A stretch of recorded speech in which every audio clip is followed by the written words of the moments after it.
ಇನ್ನು ಮೈಸೂರಿನಲ್ಲಿ ಬಿಕ್ಕಟ್ಟು ಶಮನಕ್ಕೆ ಜೆಡಿಎಸ್ ಹಾಗೂ ಕಾಂಗ್ರೆಸ್ ನಾಯಕರು ಸುದ್ದಿಗೋಷ್ಠಿಯನ್ನ ಕೂಡ ನಡೆಸಿದ್ರು। ಈ ವೇಳೆ ಮಾತನಾಡಿದಂತ ಜಿಟಿ ದೇವೇಗೌಡ ಹಾಗೂ ಸಾರಾ ಮಹೇಶ್ ಏಪ್ರಿಲ್ 12ರಿಂದ ಜಂಟಿ ಪ್ರಚಾರವನ್ನ ಮಾಡುವುದಾಗಿ ತಿಳಿಸಿದ್ರು।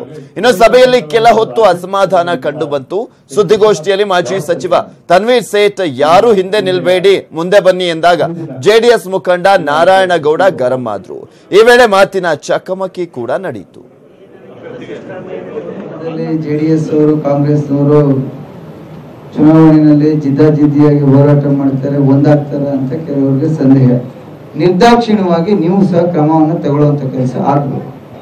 ಆಗ ಮಾತ್ರ ನಮ್ಮಿಬ್ಬರ ಇಲ್ಲಿ ಮಂಡ್ಯ ಕ್ಷೇತ್ರ ಇಡೀ ನಮ್ಮ ಜೆಡಿಎಸ್ ನ ಅಸ್ತಿತ್ವದ ಪ್ರಶ್ನೆ। ಅದೇ ರೀತಿ ಮೈಸೂರು ಮತ್ತೆ ಕೊಡಗು ಕ್ಷೇತ್ರನೂ ಸಹ ಕಾಂಗ್ರೆಸ್ನ ಅಸ್ತಿತ್ವದ ಪ್ರಶ್ನೆ।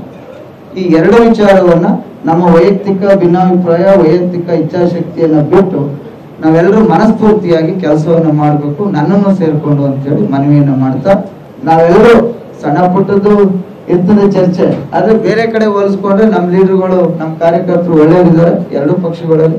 ಇಡೀ ಜೆಡಿಎಸ್ ಆಗಲಿ ಕಾಂಗ್ರೆಸ್ ಆಗಲಿ ನಾವೇನು ಒಟ್ಟಿಗೆ ಹೋಗ್ತಾ ಇದ್ದೀವಿ ಅಂತಕ್ಕಂಥದ್ದನ್ನ ನಿಮ್ ಜೊತೆಗೂ ಕೂಡ ನಾವು ಪ್ರಸ್ತಾಪ ಮಾಡಬೇಕು। 7 ಜೆಡಿಎಸ್ ಇರ್ಬೋದು, 21 ಕಾಂಗ್ರೆಸ್ ಇರ್ಬೋದು, ಆದ್ರೆ 28 ಕೂಡ ನಮ್ದೇ।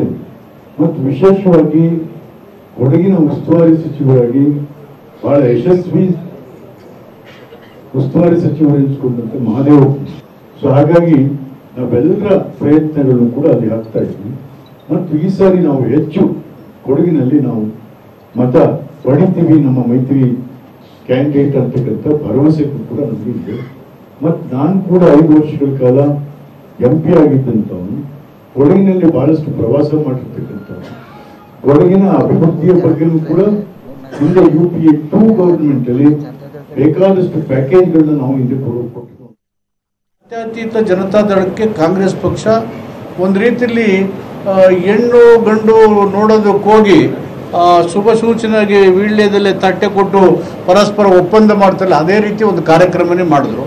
JDS ಮತ್ತು ಕಾಂಗ್ರೆಸ್ಸು ಹಳೇ ಮೈಸೂರು ಭಾಗದಲ್ಲಿ ಪರಸ್ಪರ ಎದುರಾಳಿಯಾಗಿ, ರಾಜಕೀಯ ವೈರಿಗಳಾಗಲ್ಲ, ರಾಜಕೀಯ ಎದುರಾಳಿಗಳಾಗಿ ಸ್ಪರ್ಧೆಯನ್ನು ಎದುರಿಸಿದಂಥ ಸಂದರ್ಭದಲ್ಲಿ ನಮ್ಮ ನಾಯಕರಾದಂಥ ಸಿದ್ದರಾಮಯ್ಯನವರು, ನನ್ನಾದಿಯಾಗಿ ನಮ್ಮ ಘಟಾನುಘಟಿ ನಾಯಕರೆಲ್ಲ ಸೋತೋದ್ವಿ।